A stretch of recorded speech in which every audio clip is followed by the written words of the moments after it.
आणि या शेतकऱ्यानं सरकारच्या धोरणाविरोधामध्ये, सरकारच्या घोषणेच्या विरोधामध्ये या ठिकाणी समाधी आंदोलन केलेलं आहे। समुद्राच्या किनाऱ्यावर नदीच्या पाण्यात गेला तसंच या शेतकऱ्याचा 10 एकर कापूस नदीच्या पाण्यात गेलेला आहे आणि या शेतकऱ्यानं आता समुद्राच्या किनाऱ्यावर येऊन या ठिकाणी समाधी आंदोलन केलेलं आहे। हे अनोखं आंदोलन खरं तर महाराष्ट्रात देवेंद्र फडणवीस मुख्यमंत्री झाल्यापासून गाजरांचा पाऊस पडतोय, शेतकऱ्याच्या शेतमालाला भाव मिळत नाही, अतिवृष्टीचे नुकसान भरपाई मिळत नाही, पीक विमा मिळत नाही, खताच्या वाढणाऱ्या किमती थांबत नाहीत आणि शेतकरी आत्महत्येचा आकडा थांबत नाही। परंतु या हरामखोर देवेंद्र फडणवीसांना कुठेतरी अक्कल यावी, शेतकऱ्याच्या बाबतीत त्यांनी सकारात्मक भूमिका घ्यावी।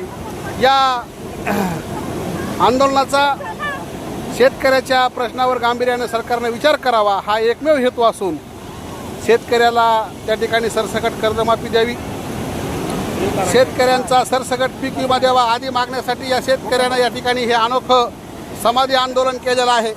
आपण बघतो आहोत हे शेतकरी म्हणजे साक्षात या ठिकाणी स्वतःला गाडून घेत आहे आणि अशा आंदोलनानं काही सरकारला फरक पडेल का बघावं लागेल।